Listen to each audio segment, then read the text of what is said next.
Go on over to flipsidegaming.com and use promo code 6 for 10% off your orders over $10. It's a good deal and it helps support the show. Also, I have a merch store that should be linked in the description below. You can buy things if you want. You don't have to, but I know some people really like merch. And for those who do, I have some. Cool. Anyway, today we're playing some Historic because, damn it, I want to play Historic today.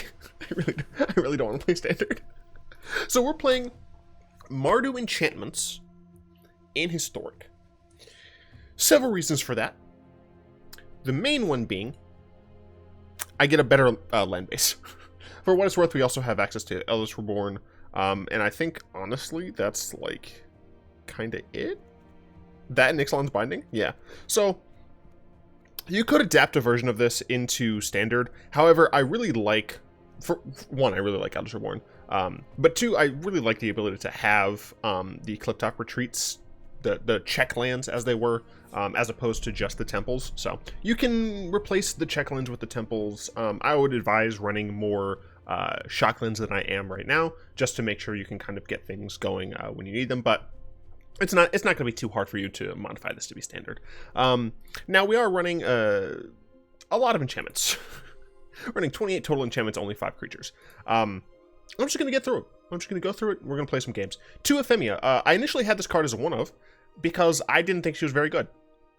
She's pretty good. She snowballs really nicely. When we have so many enchantments in the deck, our enchantments are bound to get destroyed or they're bound to get discarded. And when they do, Aphemia allows us to still capitalize on that because we don't really have any enchantment recurring. We have some creature recursion, but we don't really have ways to get enchantments back from the graveyard. So she's pretty decent. We have 3 Birth of Meletis. Pretty helpful card at not only making sure we're hitting our land drop so we can get up to 4 for Fires of Invention, but also it's helpful against aggro. You know, having a 0/4 wall is decent. Gaining a 2 life is decent. It's just a nice roadblock to have. 2 Mire's Grasp is some nice early game enchantment base removal to deal with some of the annoying aggro creatures. Now, the reason I'm running Mire's Grasp and not Disfigure, Dead Weight, is because the difference in 1 mana for me isn't too big, but being able to hit -3 is pretty large for me, so that's why I chose this. We have 1 final payment. This is something that we can use our own life if we have to in a pinch. However, it also it works nicely with some of our enchantment stuff. If we hit a token with Banishing Light, we can get rid of it. If we don't really need the last part of any of our sagas, we can get rid of that, but mostly it's for Treacherous Blessing. And I'll go ahead and just jump to Treacherous Blessing. 3 mana, draw 3 cards. Yes, it pings you from time to time, but you get to sacrifice it and stuff, and it's not all that bad. 2 Oath of Kaya's. We like to gain life. This essentially just says, hit a small creature and or planeswalker, gain some life. That's pretty much it. 2 Elspeth Nightmare. Kills a small thing, annoys an opponent's hand, exile the graveyard. All nice things to have. Omen of the Sun, a way to get blockers, and a way to scry, and a way to gain life. Not bad. Overall, it just does kind of a bunch of things that we like in the deck, so that's why I'm running 2 of these. 3 Idyllic Tutors. When you have Outlaws Merriment, you just get to search your deck for the card you need. It's great. I absolutely love this. Idyllic Tutor just allows us to get whatever enchantment we want, and when we have Fires of Invention, it's even better. 2 Banishing Lights. It is catch-all removal. 1 Ixalan Binding. It's catch-all removal. That also makes it so our opponent can't cast that thing again. Always nice to see. 2 Archon of Sun's Grace. 3/4 Constellation. It allows us to just keep getting some creatures. If you notice in my Abzan, for what it's worth, I believe that was Standard, but in my Abzan enchantment deck, I preferred the Nightmare Shepherd, and the reason I preferred Nightmare Shepherd in that deck is because we did play around with more creatures. The reason I prefer Archon in this deck is because we have more enchantments, and we kind of need the life gain a little bit more in this deck than in the other one, because this deck is a lot more control-y. It's still a mid-range deck, it's more of a control-style mid-range, and then the other one is a lot more of an aggressive mid-range. 4 Fires of Invention. I don't think I need to explain this card. 2 Outlaws Merriment. Probably going to be the face of this deck. I just love this card. It does pretty much everything you need. Whenever you have the ability to cast this, you always want to go for it. It's just something that forces your opponents to constantly deal with it. The Rogue is able to ping off X1s. The Lifelink Cleric is great on defense, but also it can attack. And then, of course, the 3-1 is great at just annoying the shit out of your control opponents. It's fantastic. Of course, it's random which one you get, but still, it's whatevs. 1 Cavalier of Dawn. I wanted to have 2 of these, but then I was like, meh. Cavalier of Dawn can work really nicely with both of the other 5-drop sagas, in that, you know, you get a saga back when Cavalier dies, you play that saga, once it gets to the 3rd, you get to bring back Cavalier of Dawn. It's great. So it's a nice, like, very slow, grindy thing. Cavalier of Dawn also can get rid of your Treacherous Blessings. It can turn your Omens or Oath of Kaias, or really any of your random enchantments that you don't need anymore, into a creature that you can attack and block with. So it's pretty nice. Elspeth Conquers Death. I absolutely love this enchantment. It's very reminiscent of the Eldest Reborn because it does very similar things. The first one is a type of restrictor removal. So with Elspeth Conquers Death, you can exile a permanent that costs 3 or more, so it can't really get anything small. And then with Eldest Reborn, you each opponent sacrifices a creature, or planeswalker, so they get to choose. So they're both restricted. Elspeth, the second part is non-creature spells your opponents control cost a little bit more to cast, just makes a control deck a little annoyed. And then the 2 on Bolus, they got to discard a card, sure. And then of course the third, both of them essentially return something from the graveyard. However, the reason I do include an Eldest Reborn is, 1, it's easier to cast. You know, it only has 1 black pip. But 2, it allows you to hit a creature or planeswalker from any graveyard, not just your own. Whereas Elspeth Conquers Death has to be your own, and we're not running any planeswalkers, and we're not running many creatures. So I will say that Elspeth Conquers Death first and second are a little bit better in a lot of circumstances, but the third I do give to Eldest Reborn. And of course we're running 1 Ethereal Absolution because this is just an awesome card that I love. This is the mana base. It's fine. I don't make mana bases. I probably won't end up talking about the sideboard. There are a ton of ways you can go about playing this deck. I also forgot that. Am I going to play Historic Event? Fuck it. Let's do it, everyone. Just make it best of 1. Yeah, I think this is best of 1. Yeah, I'm just gonna go ahead and just do this because I'm a glutton for punishment. I haven't played this deck on the channel yet, right? Because I played this deck a lot on stream this past Saturday, and I never remember what decks I played for videos. I have to play so many videos. I have to play so many decks for videos. No, it does not look like I've played this. Fantastic. Charge Spark, we're going first, and we have a decent hand. We don't have any red mana, which kind of sucks, but we do have some good help against a more aggressive opponent. Am I gonna move my ugly face to flex? Yeah, I'll flex a little bit. There we go. Uh-oh. Alright, our hand might be bad. If our opponent is just like a control deck, our hand is probably bad. As I said, we are a mid-range deck, but we're more mid-range control, and mid-range control typically doesn't do as well against true control. At least not in a best of 1 scenario.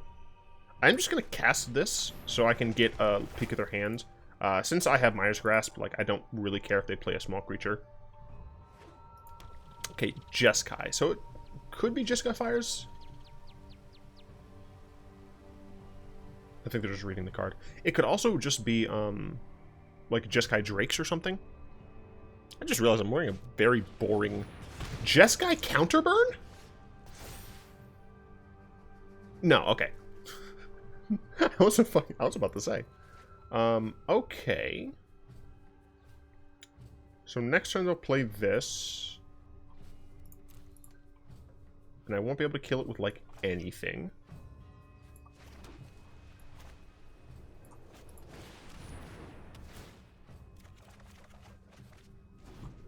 I would like a mountain. A red source of any kind, frankly. So here is the... They... they didn't play the mountain. Fucking why? Why didn't you play the mountain, you dumbass? I'm sorry, I shouldn't be mean. But, come on, it's a little funny. So we're going to pay life for this. We're going to play Fires of Invention. Yeah, shut up. They're a little ways away from playing Niv. Idyllic Tutor... I think I just play Merriment first. Guess I can play Archon of Sun's Grace. They have this. Yeah, maybe it's Archon of Sun's Grace. And next turn I can Idyllic Tutor plus Elspeth Conquers Death. And that's the great thing about the fact that I'm playing enchantments. I do not care about your nonsense here. You didn't play the Rid again! Why? Okay. I have lifelink, dude. I don't understand. I have fucking lifelink. I'm going to just attack you. I'm so very confused.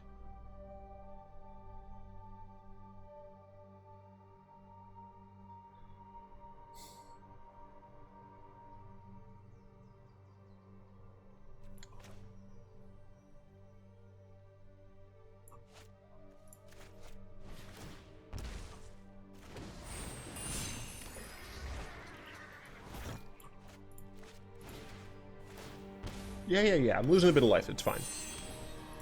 It's fine. I've got Pegasuses. You can play a Crackling Drake. Sure, I don't care. And they just drew this card, so it's not like they could have a counterspell.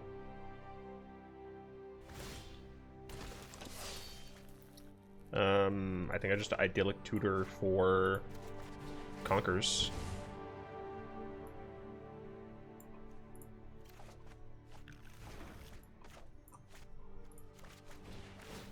Yeah, I'm in Pain Shadow. It's fine.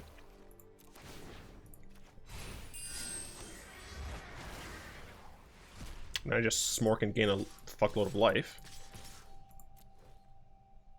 And then if they end up playing Niv Mizzet next turn, they get for the life back.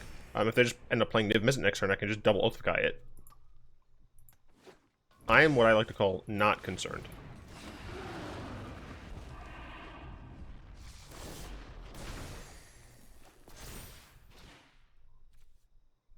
Also, their shit costs more, so they can't cast anything on my turn. So, yeah, this is lethal. Oh, I could just shoot them in the face. Shut up. Oh yeah, I have this whole plan, this 5-step plan. I'm gonna kill Niv first, and then I'm gonna go in and do a bunch of this other stuff, and bada bing, bada bam. I could just shoot him in the face with Kaya. I like destroying permanents, okay? That's my bread and butter, is blowing permanents out of the fucking sky. This hand is risky as hell, but I'm going to keep it. I have this plus this and a Fires of Invention. Plus I have all of the colors of mana. We start out with Dragonskull Summit. Because one, we don't have any 1-drops, and two, if we play this into this, then we can play pretty much the rest of our game plan. Okay, well, we got this instead. This does mean that we are on a clock. So it's mono red wizards. So we're looking at a lot of burn in this deck. Ow. Not exactly what I wanted to see, but I will have access to an Oath of Kaya coming up. So I have Oath of Kaya into Fires. Probably not going to cast Treacherous Blessing, honestly. Unless I, like, really need to. Could see a Light at the stage and or Skewer the Critics here. Skewer the Critics, okay. Alright, well, I mean, if I'm just rolling, like, Oath of Kai after Oath of Kai, I should be pretty much fine. I'm going to get rid of the Gitu... They're both functionally the same, I guess. But this one's, like, guaranteed. They only have one... Yeah, this is, like, guaranteed 2 damage, whereas this technically isn't, even though it's almost certain that they have an additional thing in here. Do you guys remember when Chain Roller was a card? I remember. Pepperidge Farm remembers. Lightning Strike, yep. Holy shit. I asked some people on Reddit a little bit ago how much an Aquamarine piece was cost. And, like, I got one kind of non-answer. And I just got an answer. And the answer was probably 80k. Which, for what it's worth, like, I expected it to be a bit of money. But I did not expect it to be 80,000. So here's one of those situations where I'll probably end up Cavalier of Dawning on my own Oath of Akaya. Yeah, like I can hit their Chain Whirler, but it doesn't actually do anything. Yeah, I'm actually fine with this.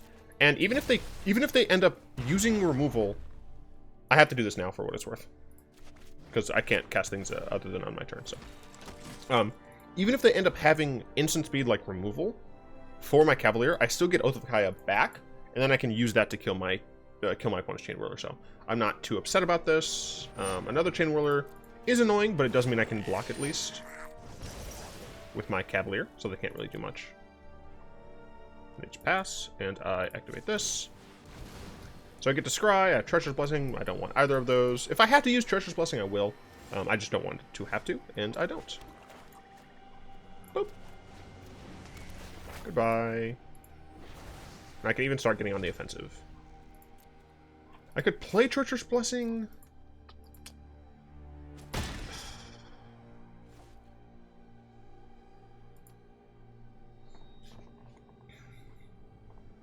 It's a risk, right? It's a risk I'm willing to take. Okay, so I have an Idyllic Tutor. Can I get something great? I mean, I guess technically I could just go grab... No, so I've used both my guys, so I can't do that.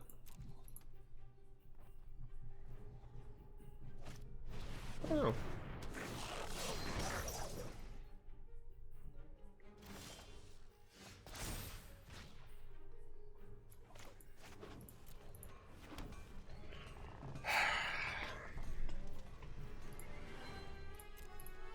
I do want to grab something though.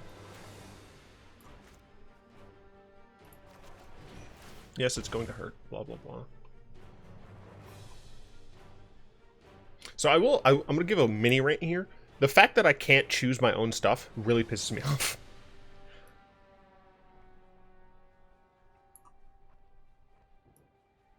The Eldest Reborn doesn't really matter. I could grab an Outlaws Merriment. So like, obviously I can grab another Elspeth Conqueror's Death. But like, my shit, I have nothing to bring back. I guess I could just do Eldest Reborn. Outlaws Merriment. I'm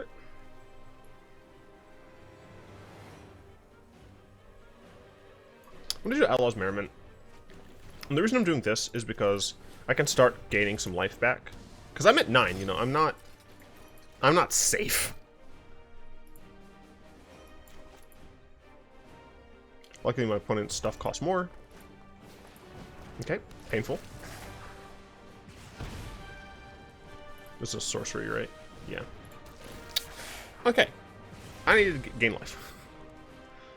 Very much need to gain some life.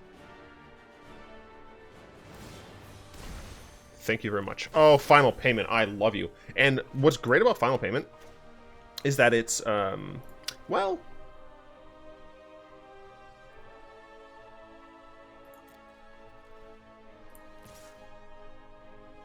Do I attack with this too? Yeah. Yeah, I attack like this. And see what my opponent wants to do.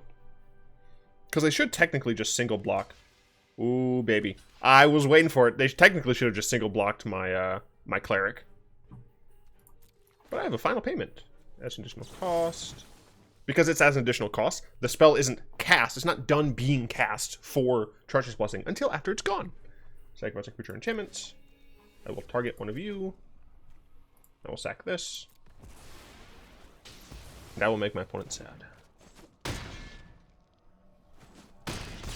So that was a spell that I cast this turn. So I'm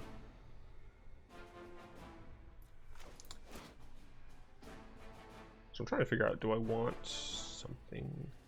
I could just grab Elder Spell. Or, Elder Spell. I could just... sure. I'm gonna grab,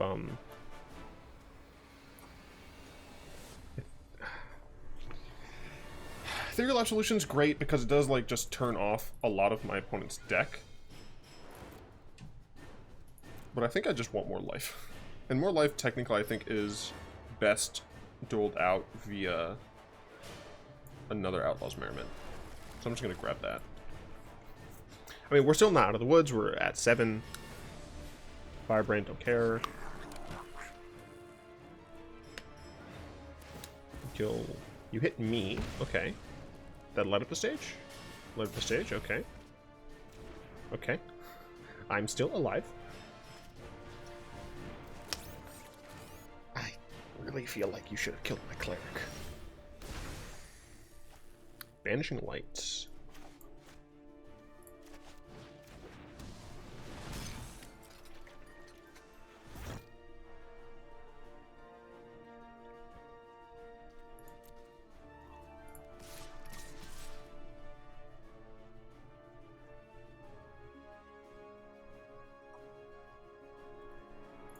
I'll be getting rid of at least one of their creatures, so... Okay. Now obviously I'm going to get rid of... Is that obvious? I can block the Steamkin regardless. I think the issue... Let's say they top deck Experimental Frenzy. They play a land. They use that land to play a shock. Steamkin's at 2 counters. Yeah, no, that's as far as Steamkin could go. So, let's see. If I get rid of Pyromancer, and my opponent draws... So they have access to shock, 4 mana. They can shock me in the face, that puts me down to 6. Light up the stage, 4. I guess double skewer still kills me? And it doesn't matter, but this way I potentially get rid of the Wizard's Lightning draws. Because Skewer the Critics would do it, but I believe my opponent's gone through 2 Skewers, and no Wizard's Lightnings. 1 Skewer, and no Wizard's Lightnings. But I'm still alive. And I can threaten lethal pretty well here. They have to use the shock.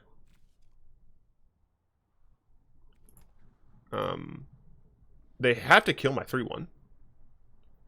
Because I'm going to be getting 2 more of these. If I get a rogue, I shoot the Pyromancer. Why? You had the mana to cast it. I don't understand. Also, get fucked. You would have died anyway. They should have killed the 3/1. Let's say I didn't draw this. They still would have been able to chump. I was at... Shit, what was that? 4? 5? I think it was a 5? So they still had a chance. Technically. It wasn't a big chance. They still had a chance. I'm out of water.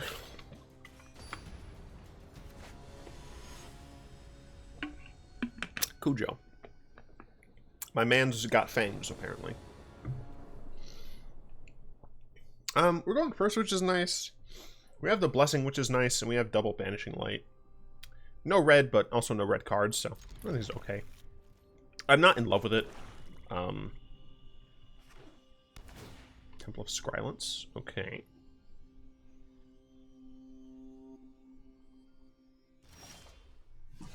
Alright, we got Isolated Chapelle. So it looks like on our coming up time we're just going to be playing Blessing. Unless they play some wild 2-drop. Alright, Thought Erasure. Oh, Lazav. Okay. Lazav Esper. Do I want to banish that? No. I feel like... Oh, hell yeah, baby. That's what I'm talking about. That's a top deck of a fucking century right there. That's just, like, better. It gets rid of the Lazav. It allows us to set up for the following turns by attacking our opponent's hand and their graveyard. 4 colors. Okay. Fibblethip. Oh, God, it's fucking Kethis.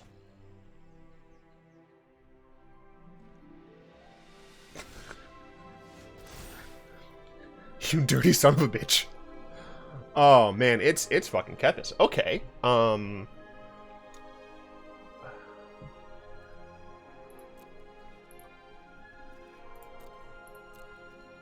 Play... So they can't play Excavator plus Kethis. So I can potentially get rid of Mox Amber. Yes.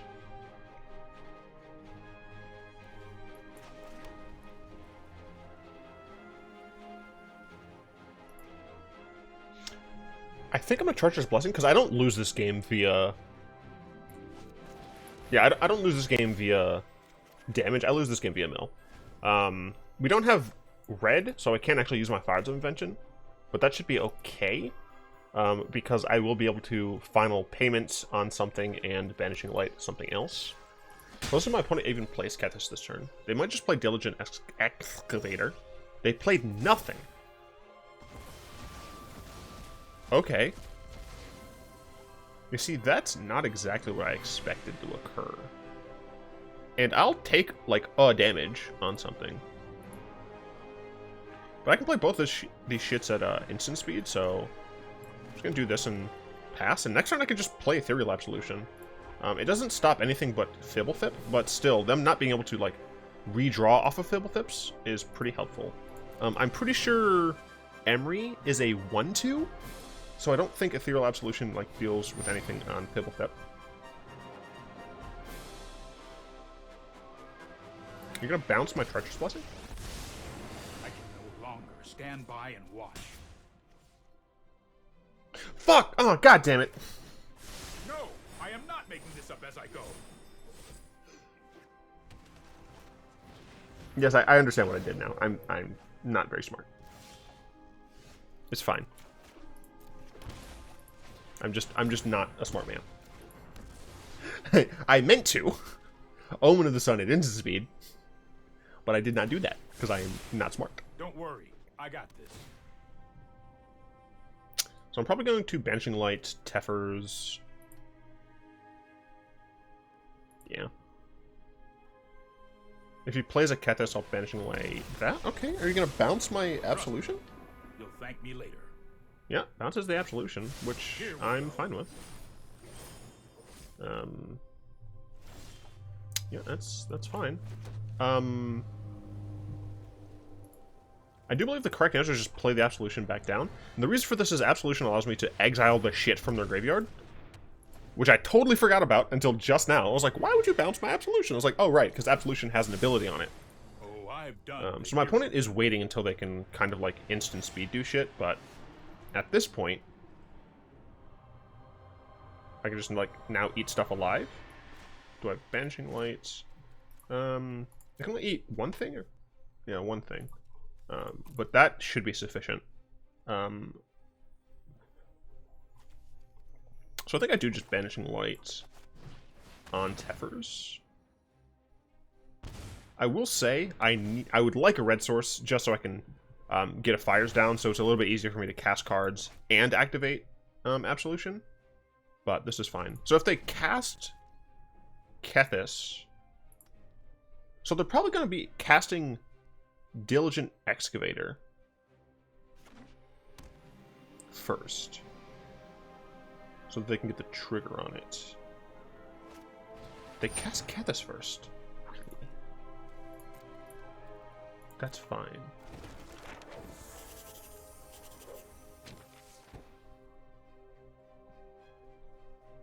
If it goes to end step, I think I'll just kill it.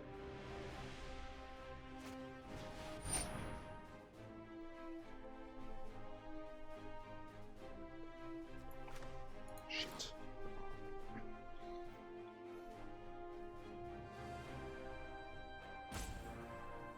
Damn it.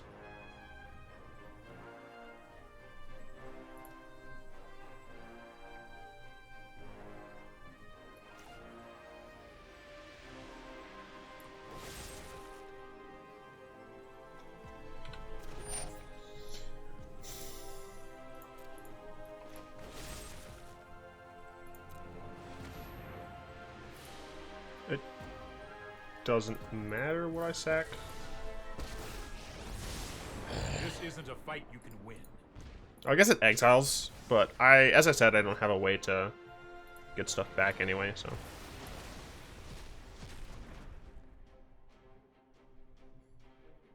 At the very least, I can Banishing Light this, but...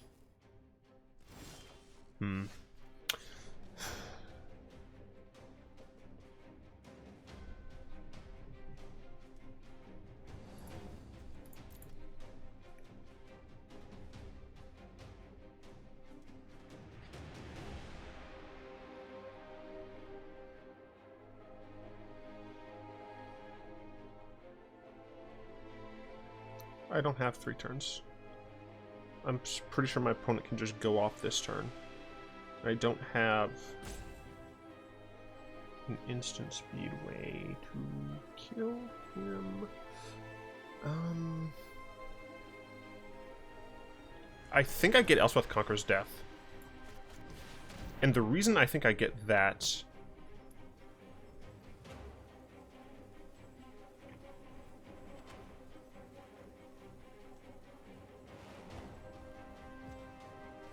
I think the other turn I had the ability to get Ixalan's Binding on Kethis, and I didn't go for it. But I think the reason I get this is because if they can't combo me this turn, then they shouldn't be able to get the, they shouldn't be able to loop the Moxen. And I think they need the Moxen loop. But, we'll see if we die.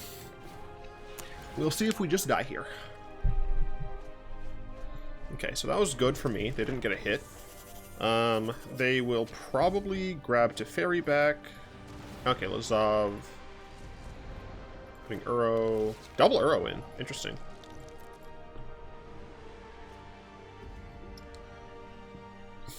So they didn't get any of the mocks. Fuck off. God damn it. I think that might actually matter. Oh shit, that might not matter.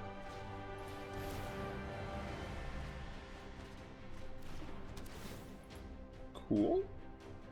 Question mark? Okay. I can Banishing Light Kethis. Oh, I can Ixalan's Binding Kethis.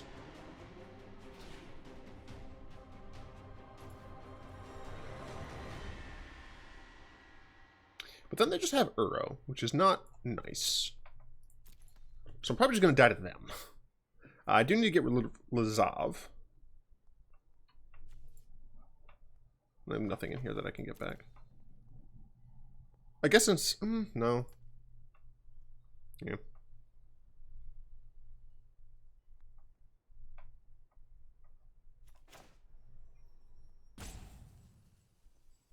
Okay. So I still have a potential out.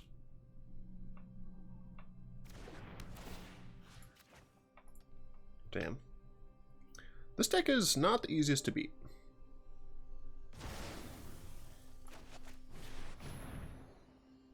Do I actually have potential out to this deck? The thing is, they're going to be able to play in Uro. And they're going to be able to start attacking with it. I guess it doesn't have trample. So I can potentially just, like, Omen it. Why pay the life?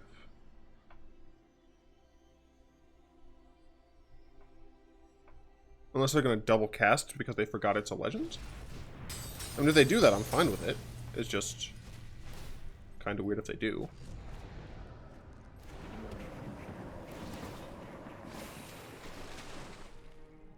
I guess it's probably just because they're unlikely to need it, essentially. Archon of Sun's Grace is a flyer and can help me get back in the game.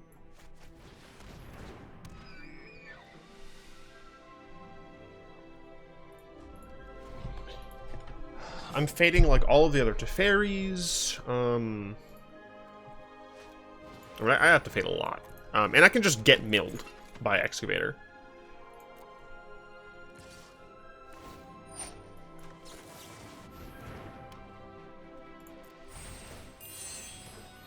There's not really a reason to like quadruple block that or anything.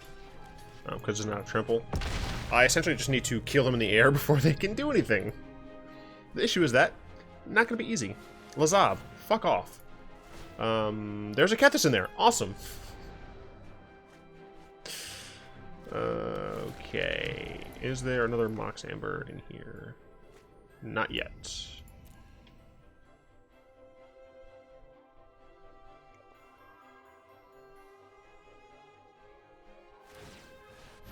He does turn into a Kethis. Is there a Teferi in there? Oh, yeah, he had a Mox Amber in hand. Awesome. There's another one. Cool. All right, I'm probably dead. But just as last time, I'm gonna let it play so I can talk About this deck, so I need to start essentially building with the Kethis Kombo in mind, because it seems like Kethis Kombo is like the only, like, it's the deck to beat. If it's the deck to beat, I mean, Wizards hasn't said shit about it. When does that, so Jumpstart is a set that apparently is going to be added to Historic. MTG. I'm letting them do whatever. When is that supposed to be coming?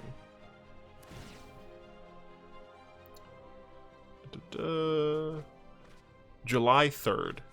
Well, it's fucking almost March. I'm not waiting until July. When fucking MTG product schedule 2020. What's coming to the pipeline? Because one thing that I'm really annoyed by is so that's April. So Ikoria is in April. So that's soon-ish. But Wizards like doesn't give a shit about Historic. Wizards doesn't give a shit about Brawl. All I care about is fucking Standard on Arena. And it's bothering me. Oh, I'm just now noticing my opponent also has the thing. But my opponent's Cancer, so I hope they trip down the stairs and sprain their ankle. In fact, I hope they're carrying pizza rolls on their mother's favorite dish down into their basement, where they then fall, sprain their ankle, and then shatter both their food and their mom's plate. I also then hope that their ugly, super broken dog comes and eats their food. That is the only solace I will get.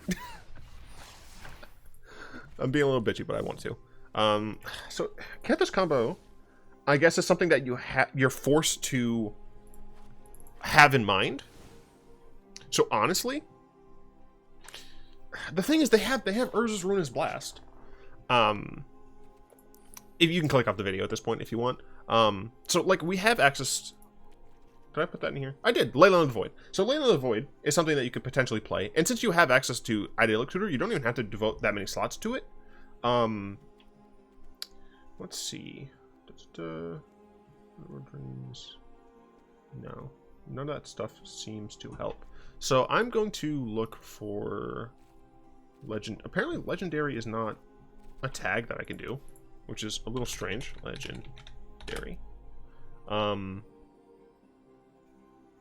And we'll limit it to enchantments for right now, just to kind of see what we potentially have access to. Not fucking much. Temoret.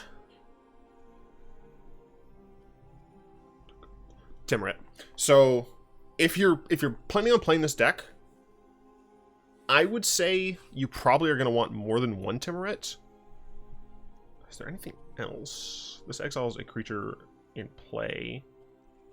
No, frankly, no, there isn't.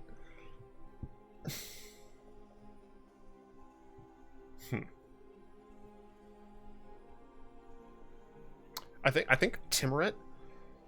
It's possible that you just, if you want to play this deck, and if you want to play Historic, you have to play Best of 3.